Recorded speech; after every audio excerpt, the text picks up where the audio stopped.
Okay, You're not putting it up here? I'll pick it up. Make Talk a about comment. Are you ready, Jeff? Yep.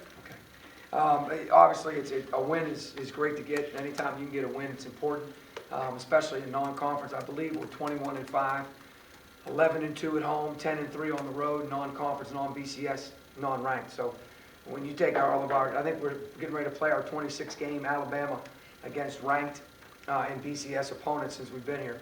So to be 21-5, I think it says a lot for these guys, especially Travis, who's been through a lot of these wins for us.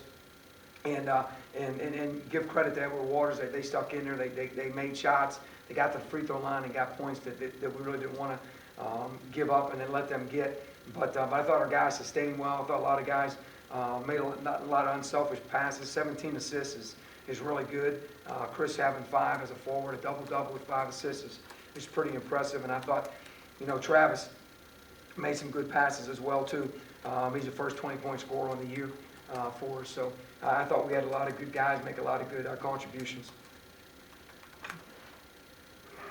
Coach, who keeps track of minutes played on the bench? I mean, do you have a coach that?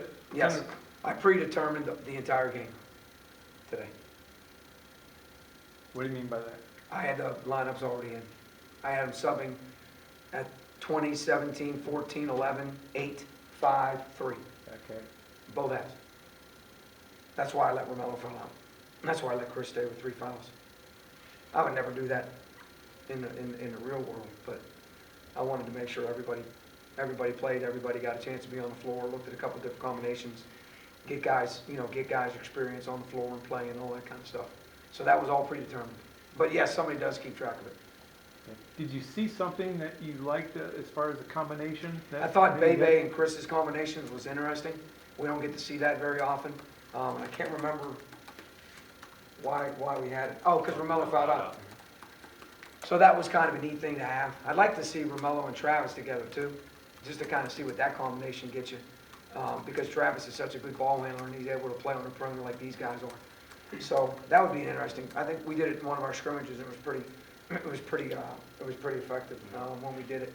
So if one of those guys gets in foul trouble, or God forbid one of those guys gets injured or illness or something, we have done it before. But I thought the Bebe Chris lineup was interesting. Pretty athletic. Yeah. So when Travis scored 6 points in a row and then was taken out after that was purely just correct. You had already said that. Yeah. Okay. Yeah. He was going for a 40.9.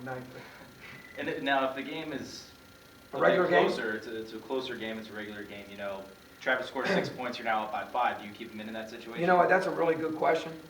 And in the first half, I think it was last game when Sean got in the game, we were losing 15-13, if I'm not mistaken, against Weber. So I stuck with what our plan was coming in. So I think I would have stuck with it, but I definitely wouldn't have lost.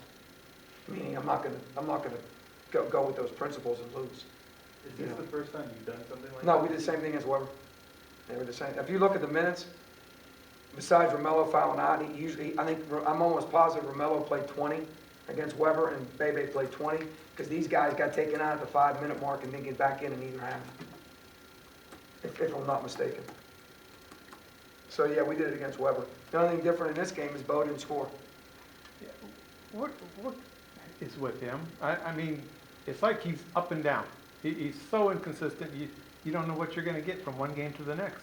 Yeah, he really competes and he really tries to do the things that he does all the time. Like Chris and somebody set him a ball screen, raised up for a 3, and I thought it was a pretty open 3. And he made a drive on the baseline to get a bucket, and Travis tipped it in. I don't know if Travis asked him to miss it on purpose so he can get more points, be a first 20-point scorer. That was his 20th. Yeah. So maybe he said, whoa.